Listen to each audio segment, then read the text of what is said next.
Señoras y señores, ya estamos en sábado y esto es Algarabeando, un programa para que se la pasen a toda madre. Y ya chingaron porque estos temas de este programa, la verdad, están increíbles. Vamos a viajar a 2004, un año que ya está lejano, pero que todavía lo sentimos aquí cerquita, aunque ni siquiera existía el iPhone todavía. También vamos a hablar de la palabra grosero en nuestros taquitos de lengua. Victoria nos va a hablar del Grant Turner, al que adora y ama. Ya hace 2 años estábamos justamente en Londres y lo estaba observando, perdidamente enamorada. Y también del ya chingué.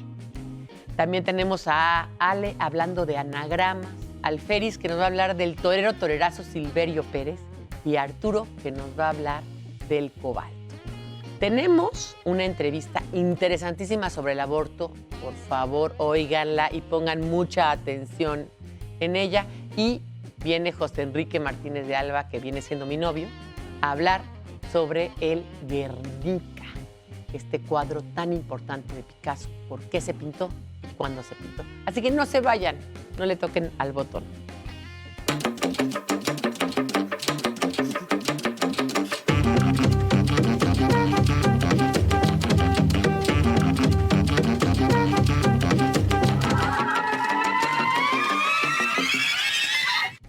El otro día estaba viendo una película de 2004 y decía yo, qué lejano todo, qué lejano se ve, porque no había smartphones, no había WhatsApp, no había muchísimas de las cosas con las que vivimos todos los días, tablets, etcétera, etcétera, etcétera. Y justamente de ese año vamos a hablar, un año que ya llovió. 2004, un año para recordar. Atenas, la ciudad en donde nacieron los Juegos Olímpicos, nuevamente recibe a los atletas. Una tragedia sucede al otro lado del mundo y una exitosa serie termina. Estos sucesos y muchos más hacen del 2004 un año inolvidable. Ola destructora. 26 de diciembre. Un terremoto submarino de 9 grados en el Océano Índico causa una serie de tsunamis que cobran la vida de por lo menos 230,000 personas en casi todo el sur y sureste de Asia. El último tango de Brando. 1 de julio. Fallece el actor Marlon Brando a los 80 años de edad. Amartizajes. 4 y 24 de enero.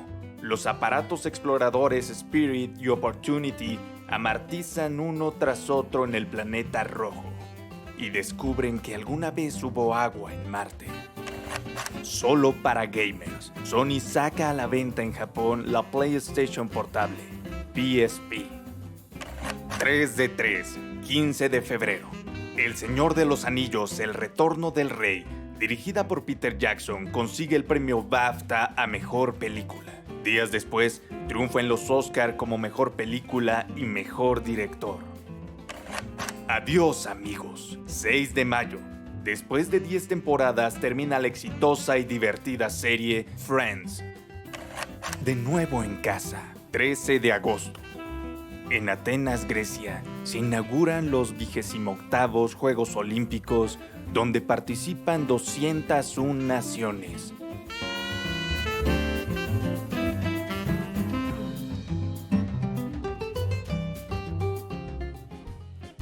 Vamos a echarnos un taquito de lengua que tanto gusta, con su salsita y con todo.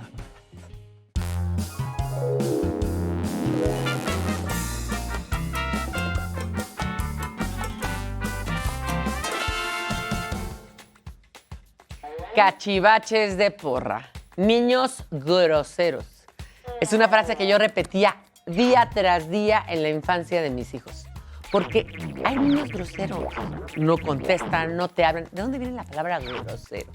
Pues justamente viene de grosso, del latín grossus, que quiere decir algo grande. De hecho, en Argentina dicen qué grosso, boludo. Lo traen de Italia, grosso, algo muy grueso. Y nosotros decimos también qué grueso está esto, ¿no? Entonces, cuando algo está grueso es que es grande.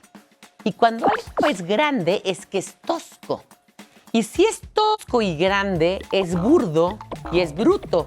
Y por lo tanto no tiene buenos modales y entonces es grosero. Entonces una persona grosera es una persona que justamente hace todo a lo bruto, a lo grande, a lo tosco y que no tiene, digamos, buenos modales, etc.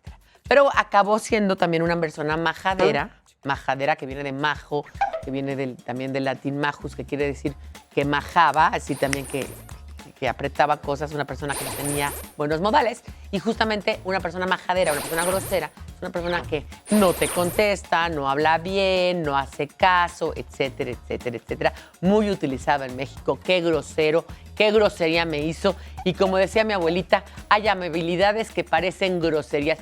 Como cuando te dicen, oye, ¿no te quieres quedar aquí con la abuelita a tomar el té? Tú dices, híjole, hay amabilidades que parecen groserías.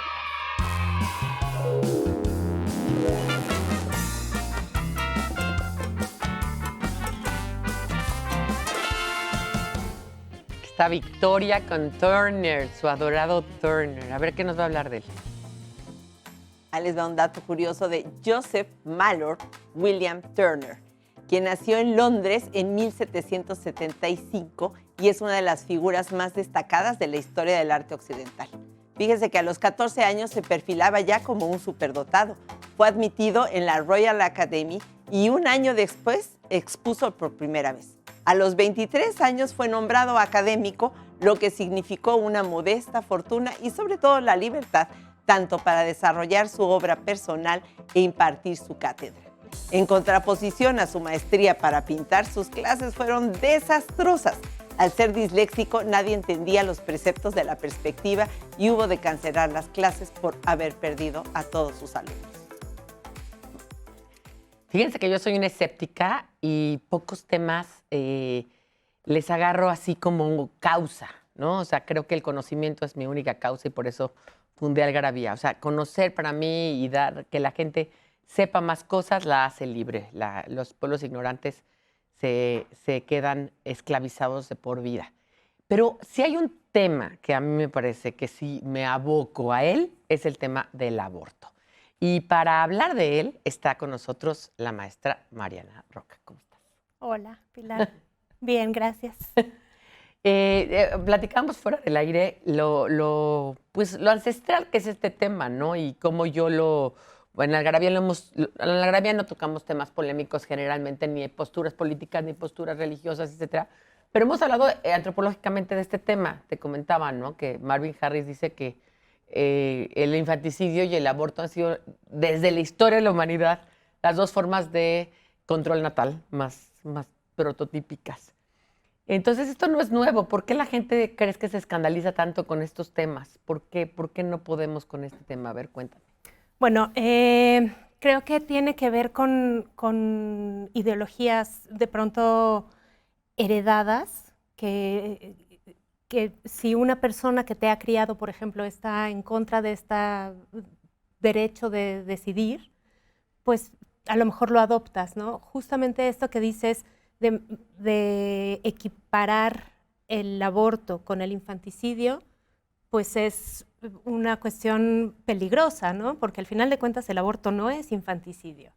De ninguna manera. Un aborto es la interrupción de un embarazo antes de que nazca una persona, ¿no? Y ya una persona que nace viva, pues bueno, esa persona tiene pues una serie de derechos, entre ellos, pues vivir la vida, exacto. Pero fíjate que a mí yo me he dado cuenta que mucha gente pro vida, porque aparte tuve mucho contacto con ellos, porque yo me casé con una persona que pertenecía a una familia de estas así católicas, más bien religiosas, muy de pro vida. Les importa mucho que la gente no aborte, pero una vez que ya nació el niño, pues no les importa tanto. O sea, ¿sí me entiendes? O sea, como que la causa es que la gente tenga al niño. Pero si el niño tiene recursos, si nace bien, eso ya es otro problema. O sea, como que ya no les preocupa ya el niño ya nacido. No sé cómo explicarte. Sí, ¿Por qué no se abocan a la causa de la cantidad de niños que hay en la calle, la cantidad de niños que hay en adopción, la cantidad de niños que se quedan nunca con el padre y la madre, la cantidad de niños en condiciones de miseria? Pues sí, es una cuestión complicada porque de pronto parece que toda la gente tiene derecho a decidir sobre el cuerpo y la vida de una mujer, salvo la mujer. ¿no? O sea, según la ley, todas las personas podemos escoger si queremos o no tener hijos. Cuándo los queremos tener, cuántos queremos tener, con quién los queremos tener, ¿no? Y sin embargo, hay como esta otra cuestión detrás diciéndote, pero tienes que tener, ¿no? Tienes que tener esos hijos y tienes que tener, no sé si los que Dios te mande, pero... Sí, había historia antes de, ¿no? Todavía en las generaciones, estamos hablando de mi abuela, ¿no? Uh-huh. Sí, y pues al final de cuentas, pues es solamente una mujer ante la situación de un embarazo quien sabrá si puede, si quiere, si al final de cuentas todas las personas también tenemos derecho a un proyecto de vida, ¿no? Un proyecto de vida que puede o no incluir reproducirnos, que puede significar querer hacerlo o no, y eso no las vuelve egoístas o, ¿no? Y además, aunque lo fuesen, porque tú en un momento de tu vida puedes querer tener un hijo y luego no, y que diga, un momento no querer tenerlo y luego sí, cambiar porque de opinión. también depende de en qué etapa de la vida estés, cómo estés, en qué condiciones, ¿no? Y si puedes o no puedes. Es decir, no tiene nada más que fraguarse. Esa persona no quiso tener hijos, es una egoísta, ¿no? Bueno, yo creo que es más egoísta el que tiene hijos por tenerlos y sin ningún tipo luego de... no se va a hacer cargo. Sí, no se va a hacer cargo de ellos, ¿no? Claro. Entonces nos decían unos amigos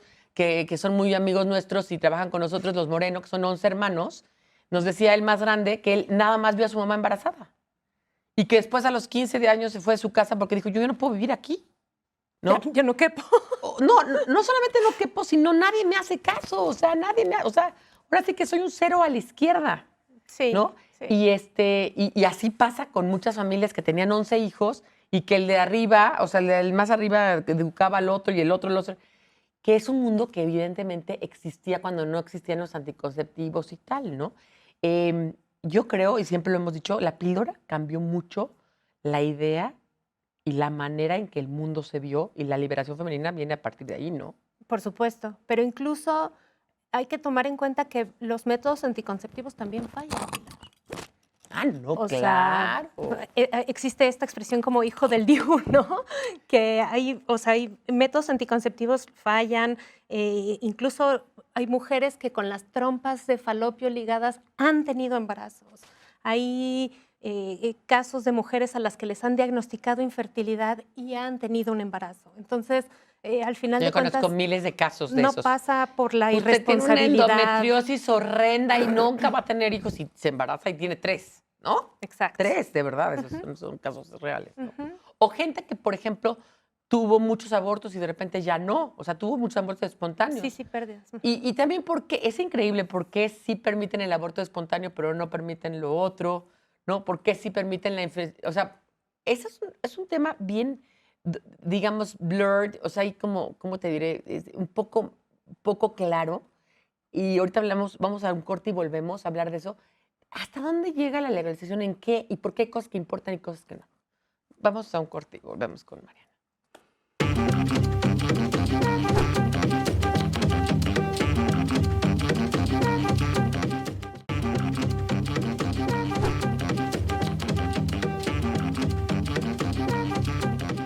Estamos aquí con la maestra Mariana Roca hablando del tema, este tema que... Te decía yo que a veces como que hay cosas que importan y no, o sea, por ejemplo, los embriones, la fertilización in vitro, se hace muchísimo ahora, puedes congelar 40 embriones, luego tirarlos, no sé qué. Ahí no importa, ahí sí se puede, pero en el caso de que tú decidas no tener al embrión que tienes ahí puesto, entonces eres una asesina, ¿no? Sí, hay como una serie de ideas, como dices, bastante borrosas, ¿no? Y confusas. Porque hay una cuestión como esta que se vale deshacerse de esos óvulos, ¿no? Sí, sí. O lo que sea, ¿no? O lo que hayas puesto. Seres en potencia, ¿no? Pues es ¿O que no? precisamente cuántas pérdidas ha tenido una mujer a lo largo de su vida es imposible saberlo, porque también existe esa posibilidad de que no nunca se implantó realmente y lo perdió al mes en su menstruación normal. Sí, fíjate ¿no? que Y eso es nadie lo se que yo enteró también pensaba eso. Yo también pensaba eso porque yo nunca me pude embarazar Y yo pensé, pues igual algunas veces cuando tenía estas grandes hemorragias, pues igual sí me embaracé alguna vez y ni me di cuenta, porque yo nunca pude al final del camino, ¿no? Entonces, eso también es algo que nadie se da cuenta y nadie toma en cuenta en la mujer. O nadie toma en cuenta el peligro que tú tomas, o sea, que tú también estás tomando de riesgo cuando, ¿no? Sí. Tienes sí. un embarazo. Sí, ¿no? y de hecho, bueno, hay estados de la República donde si la salud de la mujer está en riesgo o la vida de la mujer está en riesgo por el embarazo, se puede interrumpir. Pero son estas limitantes, ¿no? De si se puede aquí, pero aquí no.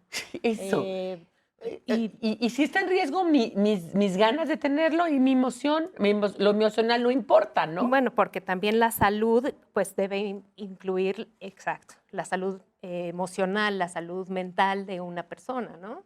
¿Qué implicaciones tiene tener un embarazo forzado, ¿no? Estar Sí, enfrentando un embarazo que no quieres? A huevo. Porque sí, porque eres muy joven o porque estás enferma o porque tú querías estudiar una O maestría o porque vives una situación... por teléfono Portugal, porque no quiero. Exacto. Punto, no me da la gana, no me da la gana. Te iba a preguntar el caso de Argentina. A mí me pareció algo súper notable. O sea, lo aplaudí de una manera, o sea, ¿por qué México no hemos podido llegar al caso de Argentina, no? Argentina, fíjate que es un país católico, más católico que México, que de hecho el divorcio en Argentina llegó legal mucho después, porque nosotros lo tenemos desde Juárez, ¿no? Creo que el movimiento feminista en Argentina, su gran éxito, por lo menos para esta cuestión de la despenalización, tiene que ver con que se unieron fuerzas, muchos movimientos. Estaban las lesbianas, estaban las personas trans, estaban las abuelas, estaban todas las mujeres, todas las personas con capacidad de gestar, se unieron y protestaron y lo pidieron. Y yo creo que ahí sí que la unión hace la fuerza, Sí, ¿no? es cierto. Y creo que esa unión es lo que al final les rindió pues éxito, porque no se están peleando unas con otras a ver quién tiene más derecho a ser más feminista y quién sí puede o no puede y a quién le toca o no le toca exigirlo. Evidentemente las abuelas no se van a embarazar. Ese feminómetro de que tú eres más que yo y tú eres mejor que yo en el feminismo, ¿no? De acuerdo, sí. Y pues sí, peleándonos no vamos a llegar a ninguna parte, tenemos que... No, pero por ejemplo, fíjate, yo tengo una madre que nació en 1935 y que siempre ha defendido el derecho al... Que además es muy chistoso porque ella se casó en 1964 y empezó a tomar pastillas anticonceptivas. O sea, ella se decidió tomar anticonceptivos valiendo, o sea, se casó con un médico, que era mi padre, y entonces no le importó la parte católica de que si se podía o no, porque todavía en los años 60 estaba como medio también borroso, si se podía o no se podía, la iglesia lo dejaba, vamos. Entonces ella siempre ha defendido ese tema. Y también venimos de una familia de libre pensadores donde nunca se ha dicho eso. Y es una abuela que no se puede embarazar. Ella yo creo que sí abocaría por esa causa. Pero en México es muy difícil porque eres muy juzgado por una parte o por otra. Eres juzgado por tenerlo, por no tenerlo, por tener hijos y dejarlos solos. Si eres mamá que trabajas, qué mala eres porque los dejaste solos. Si eres mamá que estás en la casa y dices que eres una huevona, no haces nada, ¿no? Bueno, sí, parece que en cuanto te embarazas eres como objeto de la opinión pública y todo el mundo te puede decir, ¿no? Lo que debes, lo que no debes. Incluso hay gente que se acerca a tocar tu panza, a tu cuerpo, incluso sin conocerte, ¿no? ¡Ay, qué bonito! O tienes un bebé chiquito y lo tocan porque creen que tienen un derecho. O sea, es muy, muy raro. Sí, la cuestión de la maternidad es como una cosa que pareciera ser pública. Y pues no, justo no es pública, ¿no? Sí. La decisión de ser mamá es una cosa además que tiene que ser tomada como con mucha conciencia. Yo no sé cómo vivan todas las mujeres su maternidad, pero creo que es una cuestión complicada. Ser mamá es una cuestión complicada, ¿no? Formar una persona es una responsabilidad muy grande y luego tener que aventártela cuando tú no querías debe ser... Y bajo circunstancias en las que no puedes, pues, y además, qué pena, o sea, qué penoso camino y qué mal futuro para el que nace. De acuerdo. ¿No? O sea, para el que va a nacer.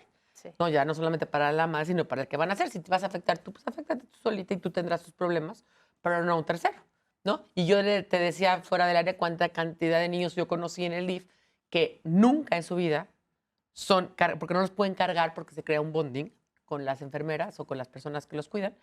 Y nacen ahí o te quedan en la calle. La Procuraduría de la Ciudad de México recoge a más de 20 o 30 niños a la semana en la calle. Fetos en algunos casos, mejor, pero hay niños ya neonatos, y se quedan siempre hasta los 18 años, ya nunca sin que nadie los haya cargado, nunca sin una familia, ¿no? Entonces, esos son los temas que nadie toma en cuenta, ¿no? También. Porque además el proceso de adopción es complejo, ¿no? Es Hay una serie de requisitos, pues de pronto pasar todos esos requisitos es más complicado aún que nada más embarazarte, ¿no? Entonces, creo que todo el mundo tiene derecho a decir si quiere adoptar, si no quiere adoptar, si quiere tener, si no quiere tener. Por favor, ahora sí que en este mundo no juzguemos a los demás. Como yo digo, yo no nací ni para comprar pleitos, ni para cuidar culos ajenos. Cada quien cuide el suyo y que cada quien decida sobre su vida y sobre sus hijos y sobre su cuerpo. Sería lo ideal.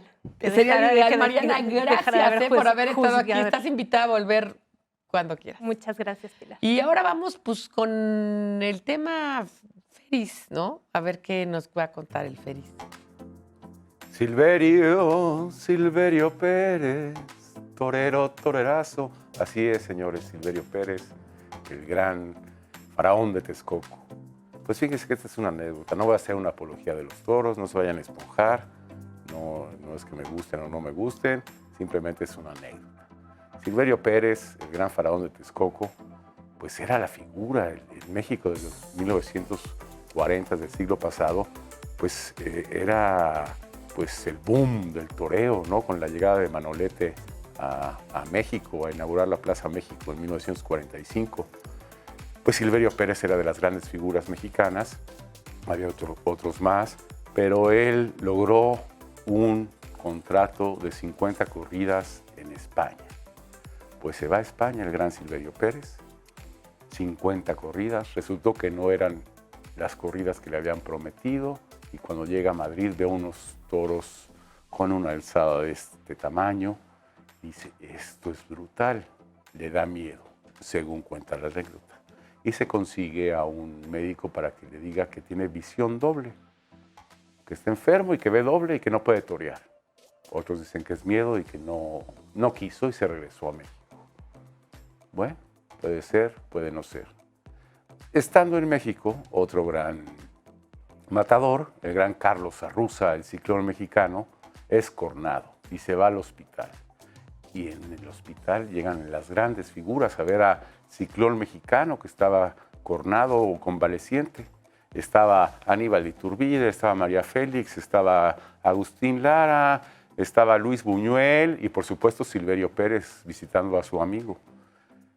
Le llega la hora de comer, le da pena, dice, no, pues mejor traigan unas quesadillitas para que podamos comer todos aquí. En efecto, llevaron quesadillas al cuarto del hospital, empezaron a comer quesadillas todos, a diestra y siniestra, hasta que quedó una quesadilla en el plato. Ahí estaba Cantinflas también. Queda una quesadilla y Silverio Pérez y Cantinflas se estiran para agarrar la última quesadilla y la gana Cantinflas. Y dice, ¿tú que ves doble, Silverio? Cómete la otra. Y no podía faltar en nuestro programa nuestro famosísimo y nunca bien ponderado chingonario. Y Victoria siempre lo repasa y les trae una frase icónica con sus ejemplos. Me lo chingué. Esta es una vanagloria que enuncia a una persona cuando gana o hace algo mejor que otra, según su propio criterio, claro está.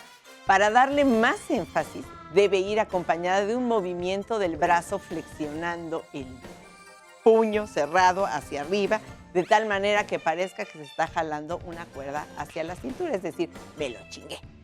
Por ejemplo, ayer tuvimos una junta con el director general. Ricardo quiso tomar la palabra, pero me la dieron a mí. Me lo chingué. Antes de que me chingara a mí, me lo chingué y le tocó el turno de la noche. Bueno, no me los voy a chingar a ustedes, pero de todos modos vamos a tener que ir a un corte.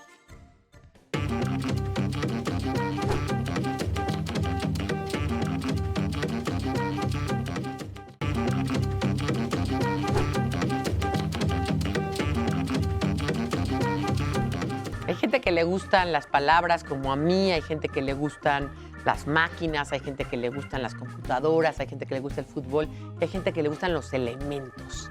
Y ese es Arturo Gallegos García, de que nos va a hablar del cobalto. La mayoría de nosotros hemos oído acerca del accidente nuclear de Chernobyl en 1986, pero acá en Mexicalpan de las Tunas también tuvimos un accidente radiactivo. El accidente por contaminación de cobalto 60 de Ciudad Juárez. Antes que nada, el nombre cobalto 60 alude al isótopo radiactivo de dicho metal. Un isótopo es un átomo de cierto elemento que en su núcleo el número de neutrones es mayor o menor que el de protones, según sea el caso.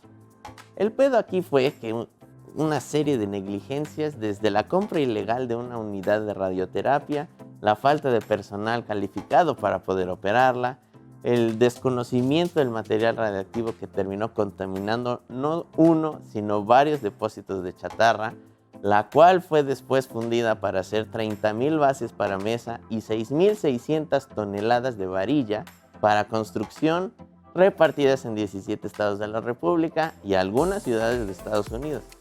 En fin, se logró recuperar poco más del 90% del material contaminado, el cual se encuentra no muy bien tapado en la piedrera, en el desierto de Samalayuca. Aún así, este desastre no le llega ni a los talones de lo que fue Chernobyl o Fukushima. Y ya está con nosotros Alejandra Santoy, la guapa y simpática Alejandra, que va a hablar de anagramas. ¿Qué son los anagramas? A ver, ¿a qué no sabían? El término anagrama viene del griego ana, que significa de vuelta, y grama letra. Por lo tanto, un anagrama es un cambio en el orden de las letras de una palabra para formar otra distinta. Si mezclaras las piezas de un rompecabezas sería más o menos lo mismo.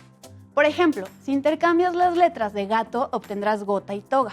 Lo mismo pasa con ballena, de la que sale la palabra llenaba, y de mapaches resulta en pachas. Los primeros anagramas de la historia se le atribuyen a Licofrón, un poeta del siglo III a.C. que nació en Grecia y trabajó como bibliotecario en la Biblioteca de Alejandría.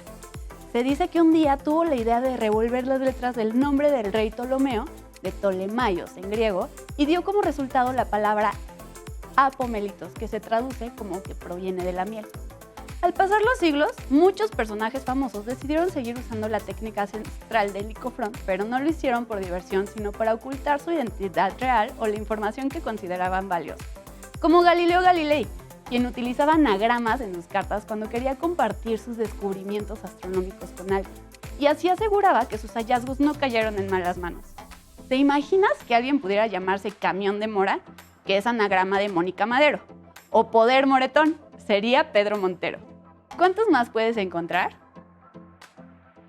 Hola, estamos aquí en Palabras sobre la Mesa, en Algarabiando, el programa favorito de grandes, pequeños, de señoras, señores y de todo el mundo. Y vamos a hablar de una cosa padricísima, de los piquillos, ¿no? ¿Cómo son estos piquillos? Sí, exactamente. De comida. ¿Cómo se rellena el pimiento del piquillo? Depende como lo quieras, ¿no? De si de marisco o de carne. Ah, muy Pero bien. de si tienes carnita o gamba, que le llaman por allá. O gamba, qué bueno que está aquí. Delicioso. Sí, señor, No, ya pues es es un invitado de honor. siempre, ¿verdad? Sí, ya, ¿por qué vienes tanto? Pues es un honor para mí. Yo aquí me claro. siento como en casa. Pues Claro. claro, esta es tu casa. Ahora sí que Te- como dice un amigo mío, ¿sabes por qué no te invito? Porque vas. Porque voy. Porque exacto. siempre vas, ¿no? Yo ya hasta anécdotas de un primo que tengo por allá les traigo. ¿Cuál Ah, es? mira. A ver, cuéntame. No, pero No, ¿de dónde? después. Pues, Ah, no, después. Uy, se va a ¿De hacer qué de la vamos a boca hablar? chiquita. Vamos a hablar de los José piquillos Enrique. de No, Guernica. no, ya, di la neta. Los Vamos a hablar pimientos del de piquillo. Guernica. Del Guernica. Fíjense que en Algarabía 143, por cierto, entren a internet, a nuestra página en www.algarabía.com. Están todas las revistas en formato digital. Entonces, se la perdieron, no la tienen o quieren releer el artículo del que vamos a hablar ahorita. Y esa Ahí revista está. me gusta mucho porque aparte viene todo lo del tarot y sus arquetipos que nadie se Ajá. lo sabe. Bueno, pues aquí viene un dossier que hicimos de España, de la Guerra Civil de la Guerra Civil Española. Española. Y ahí José Enrique hizo su debut Sí, fue mi como primer, autor sí. de un artículo y escribió justamente sobre el Guernica y ahora sí arranca. Sí, me acuerdo que me tardé como 3 semanas en editarlo. Ese fue. Ese fue. Que hubo que cambiar hasta el Era final. su primer artículo. Sí, dale le chance. cambiaron Dale chance. Le cambiaron de había una vez hasta el final de todo. ¿Qué es el Guernica? Porque, Bueno, el Guernica es un cuadro. Para mí es el ícono de, pues, yo creo que del cubismo y de gran parte del existencialismo como tal, ¿no? Es un cuadro que, pues, ha vivido conmigo desde que nací. Lo veo en mi casa. Y yo pienso que es una protesta a la guerra en general en Europa, ¿no? Este cuadro, pues, lo hizo para mí pues, un genio, definitivamente, que es Picasso. Picasso, totalmente. Para mí el mejor pintor español que ha habido. Y él está en París, está leyendo el periódico y L'Humanité, no es lo mío el francés, está leyendo y ve imágenes y aparentemente, en base a esas imágenes y a un pedido que le hacen de un cuadro, pues hace el Guernica y es impactante. ¿Qué para mí. imágenes ve? Pero porque hay que regresarnos primero, decir, Claro. ¿qué es Guernica? Claro. ¿Qué pasó que Guernica suscitó este es un pueblo hermoso que yo conozco, que está está en Vizcaya, está muy cerca de Bilbao, donde los nazis, los fascistas, probaron unos aviones. El ataque, 26 de abril el de 26 de abril. 1937. Exactamente. Ese día, aparentemente todos los fascistas, el Duce y todos, estaban probando unos aviones y pues los probaron ahí, ¿no? ¿Por qué no? ¿Por qué no? Con civiles. Con civiles en vivo, ¿no? 3 horas de bombardeo. 3 horas de bombardeo. Y además en Mercadillo, ¿no? Una cosa bestial. Así lo pusiste ahí, que era el día que la gente bajaba. Los pueblos, igual como en México, hay un día que es el día que la gente Tianguis. baja, ¿no? Al El tianguis. El tianguis. Entonces, cero refugio, no, que Una cosa Fue espantosa. una masacre. Y Guernica también tiene, pues, otro ícono, que es el árbol, ¿no? El árbol de Guernica, que data más o menos, de 1400. Ha resistido todas las batallas. Y también ese bombardeo. Y incluso, bueno, aparte del bombardeo, después, en la República, llegaron unos falangistas a tirarlo y los republicanos no los dejaron. Entonces, bueno, pues también es crónica de una resistencia. es el símbolo de la familia de ahí, ¿verdad? Oye,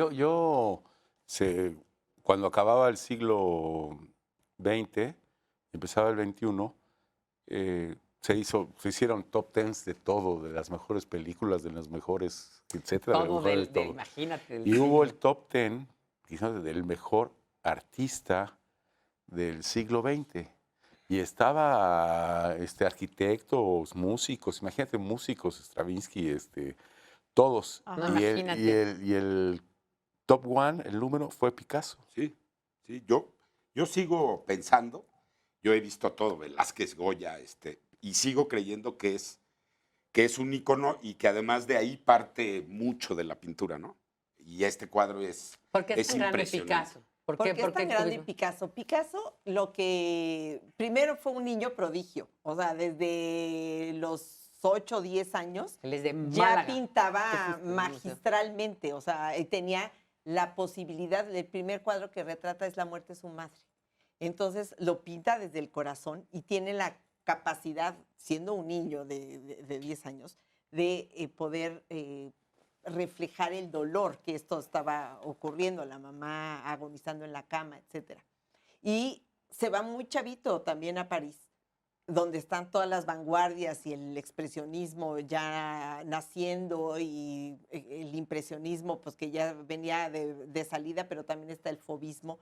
Y él empieza a experimentar. Y era un niño. Lo que hizo Picasso toda su vida fue olvidar esa pintura académica que podía ser perfectamente, como lo demostró a los 10 años. Era un gran dibujante, Sí, ¿no? Como a los 10 años, no solamente dibujante, sino también con la pintura y con la profundidad de todo.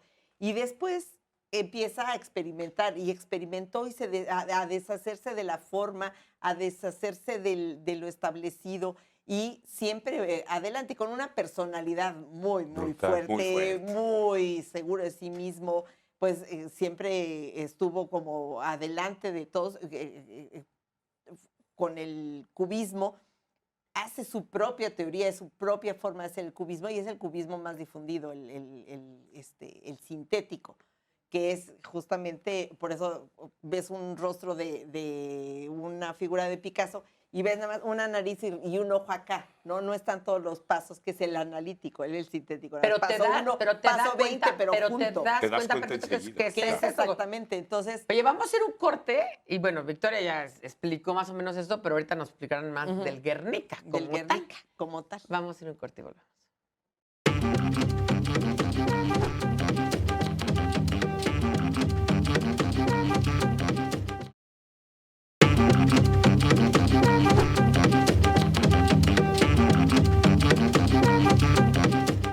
Estamos hablando de esta obra de arte icónica que es el Guernica, pero además que tantos significados y tanto conlleva. Yo la vi por primera vez en el Museo Reina Sofía. Yo lo conozco en foto.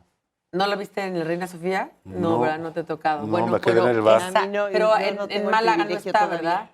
Es que cuando yo fui a Málaga, estaba cerrada. Si vas a Málaga entre las 2 de la tarde y las 4 5 de la tarde, Y no una hay nada abierto. Todo el mundo está tomando siesta. Entonces no pude entrar a la casa museo De Picasso. de Picasso. Yo tampoco. Y a mí el cubismo me gusta más en hielitos. Y mejor me quedé en un bar. Más fácil. Yo nunca olvidaré una vez que mejor fui al en un Louvre viaje. con Charles. Charles dijo, miren, lo que van a ver en el Louvre lo pueden ver en un libro, como vamos a comer, porque si no, no van a poder ver. No, impresionante el tamaño que El tiene. tamaño, 3.7 por 7 punto y Nueve, pico, y casi ¿no? 8. Casi 8 metros. A ver, cuéntanos, Son ¿qué motivos 7.8 tiene? por 3.5, imagínate, es inmenso. Bueno, ya, los motivos son los que comentaba Victoria, ¿no? Es la tauromaquia, ¿no? Que bueno, que tanto desarrolló Picasso en toda su vida. En toda su obra. Las mujeres, desde su madre, ¿no? El caballo, que también está representado a través de toda su historia, y tiene algunos otros detalles como el candil, la lámpara, que sí se creen que puede haber sido tomado de ese día. Perdón. Ahora, es que una cosa muy importante de ese cuadro es que es un cuadro hecho en escala de grises. Es decir, Impresionante. o sea, Picasso era un colorista y toda su obra es el único cuadro en blanco y negro, que Así tiene es. que ver mucho con las fotos que vio de los diarios que se reproducen en blanco y negro. Y, Y entonces, con el luto, Con el ¿no? luto, exactamente. Entonces, el mismo empleo y manejo del color, pues es parte de la simbología, porque cada uno de los elementos es un cuadro muy estudiado, cada uno de los elementos, como lo está enumerando José, está representando algo, no está ahí a gratis. En un programa pasado hablamos de fondo y forma, ¿no? Este es justamente el fondo, es Así es. súper amplio porque está lleno de simbolismos, de historia, de expresiones. Lo que dijiste es como un parteaguas del existencialismo porque cuestiona todo, condena, etcétera, etcétera. No, además es otra cosa, verlo en foto o en vivo o verlo como sea. El momento en que lo ves, tú dices, sí, o sea, esto es algo que representa el dolor, el sufrimiento, la masacre, el exterminio, la guerra, el dolor, la muerte. Bueno, yo viví en Madrid y a mí me tocó ver la exposición en un año de algún aniversario de la República, no me acuerdo. Hicieron una exposición solamente el Guernica y toda la sala eran los bocetos, dibujos, fotografías de cómo lo hizo, ¿no? Yo me acuerdo que fui con mi hijo, con Mariano, y me dijo que si lo podía tocar, me acuerdo. No se me va a olvidar nunca, ¿no? ¿Qué edad Porque tenía él? 6 años. Y dijo, ¿lo puedo ¿Lo tocar? puedo tocar? Y le dije, no, pues nos vamos a meter en un problema, pero velo. Velo, ajá. Y sí te hace llorar. Sí, la primera vez o la segunda claro también que te hace sí, llorar. claro sí. Y ahí se ve mucho del espíritu libertario o republicano o español, pues, a final de cuentas, porque un andaluz pintando a un pueblo vasco, ¿no? Que son la antítesis Totalmente. Sí, claro, prácticamente, ¿no? Yucatán y Monterrey, Así una es. cosa así. Vean 8 apellidos Pero, vascos. ajá, sí. Vean 8 apellidos vascos. Pero antes que otra cosa, recordemos que Picasso era comunista, Ajá. ¿no? Y pertenecía al partido. Entonces también tenía una voz Muy que fuerte. decir. Y entonces antes de las naciones o las regionalidades, era No, era la un arte postura comprometido. también Sí, era político, una o sea, sí, una Porque sí había los vascos tienen su 8 apellidos vascos. Ajá. ¿Cómo se apellidan los vascos? Yo tengo un primo allá que ¿Cómo se por cierto- llama? No, por cierto, el otro día iba ahí, tiene un cochazo de estos así, de grande. Iba ahí en la carretera. ¿En Ferrari. Bilbao o dónde? No sé qué coche me dio, 200 kilómetros o no sé qué, lo para la Guardia Civil, ¿no? Señor, párese ahí, por favor. A ver, señor, ¿ha visto usted que viene a 250 kilómetros por hora? Y, pues sí, para eso es el coche, para correr. Pues muy mal, señor, eso es infracción. Y el primo ahí, pues sí. A ver, por favor, deme su nombre. Sí, cómo no. Nabucodonosor y Turrigurricochea Balazagoitia, Etxerrauchericia. Y el policía le ha dicho, vaya, si no lo vuelvo a hacer. Ese es de ahí. Ese vive a las 2 cuadras de largo. Del árbol Sí. de- De verdad. Sí, no, pero esta cosa y esta impresión, como es tú que lo quería tocar tu hijo y este dolor, solamente un grande como Picasso. O sea, Pues sí. Es que todo tiene que ver, las dimensiones del cuadro. Por ejemplo, mencionaste al caballo. El caballo no está de pie, galopando, luciéndose. No. O sea, el caballo está tendido, sufriendo. ¿no? Está sufriendo. El foco, que es el centro, en el mero centro del cuadro, está... No son como los foquitos, por ejemplo, de los cuadros de Van Gogh, que iluminan, que le dibuja líneas alrededor como irradiar. No, este foco está... Ahí salen las líneas, está ¿no? estrellado y está en líneas, en sí, triángulos. es un foco de confesión, de una cárcel, luz, de una luz horrible. o negro o blanco, ¿no? Y hace una composición donde deja en la oscuridad ciertos elementos y deja a la luz otros de una manera muy violenta. Y hay otra, esta mujer se cree que es una fotografía de capa. Una de las fotografías De de capa, capa, que es la es mujer muy que famosa, está que es la amamantando. mujer que está viendo los bombardeos Amamantando. amamantando. Que Entonces, lo platicamos ya, lo de Robert lo Capa de la platica- maleta mexicana. Vean un Algarabeando, entren a YouTube y ahí lo van a ver. es de un dramatismo terrible. De un drama. Y aún así, pues lo que hace la obra de arte, la pintura, es darle voz a los que tienen silencio, ¿no? A los que no lo pueden expresar el dolor, a los que no pueden. Entonces, por eso cuando estás enfrente de un cuadro te conmueve, te eriza los pelos, Eso es te el saca las lágrimas. Ese es el propósito del arte. Véanlo. Si bien pueden decir que Picasso y que el cubismo son monotes y que ellos hubieran podido agarrar unas tijeras y hacerlo recortando papeles, Pues, a ver, oiga, vaya y hágalo. inténtenlo, pero a veces Vaya y pueden hágalo. sacarle las lágrimas a alguien con sus papelos. Exactamente. Y a ver si Fernando nos saca las, ¿qué va a ser? ¿Risa No, o pero lágrimas? Lo que primero nos un vas a TikTok. regalar. Primero vamos a primero un un TikTok TikTok. sorpresa. TikTok Sorpresa. sorpresa. Si tu novio te escribe, ya voy, mejor que no venga. Después de este interesantísimo TikTok que no supe de qué fue, les voy a dar Concéntrate, Fer, concéntrate. un dato inútil, un dato curioso, ¿no? Ahora Es que no sé, porque ya como te dicen que eres inútil y esas cosas, mejor di curioso. curioso. Sí, sí, Está sí. bien. Fíjense que en temporada de lluvia, el agua que cae en las cataratas Victoria en África Otras tocallas. podría llenar 1.635 albercas olímpicas en una hora. No manches. Órale. 1,635 albercas. olímpicas hora. en una hora. Es que Calla. Es que las victorias lloran mucho. Lloran mucho. Las victorias lloran. Ven el Guernica y Ya bueno. ven el Guernica lloran, ¿no? Oye, en la novena lloran. Exactamente. De todo llora. Se machucan lloran. Muy mal, Victoria. Pero si echan una victoria ya no llora. Bueno, si las victorias echan una victoria ya no lloran. Y tenemos Zacatecas, fíjense. Vamos ahí a ver verbos como borujar y otras cosas en nuestros diccionarios, que solo en Algarabía hacemos diccionarios así. Mexiconario, El ¿verdad? mexiconario es una joya de la corona, tú lo has leído, Sí, ¿no? cómo no. Hoy en el Mexiconario, Zacatecas. Acuachar. Encubrir u ocultar travesuras de alguien.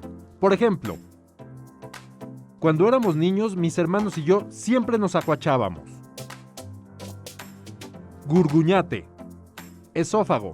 Por ejemplo, me arde el gurguñate por comer bien mucho chile. Huachicol. Bebida alcohólica preparada con agua de horchata o de diferentes sabores. Por ejemplo, mis primos van a preparar el huachicol para llevarlo a la fiesta. Orejón. Persona que es o se hace la sorda. Por ejemplo, no te hagas el orejón, ayúdame a ordenar los libros. Taco envenenado. Taco de tortilla de maíz rellena de frijoles molidos. Por ejemplo, hice tacos envenenados y pueden ser peligrosos por los frijoles. Cuidado. Y pues ya nos vamos, señores. Esto ¿Ya? se acabó. Tan rápido. Lástima receta que de- terminó. El festival de hoy. Y la receta de... De los pimientos. Ah, la receta de los pimientos para Pimientos la de próxima. Guernica, no del piquillo, de Guernica. ¿O cómo son? Ah, sí, es que el piquillo es otro, es verde. Estos son como rojos y se llenan ahí de una megambre que se hace. Ah, como- no, yo digo el verde, el verde. Ah, ¿Cómo ese se es llaman? ¿Pimientos de qué? Del patrón. del patrón. Esos son del patrón. Muy bien. Ah, qué rico. Bueno, pues ya será para otra Para nos den otra ocasión la haremos receta con recetas y detalles. gastrófilos. Que les vaya muy bien, señores positones.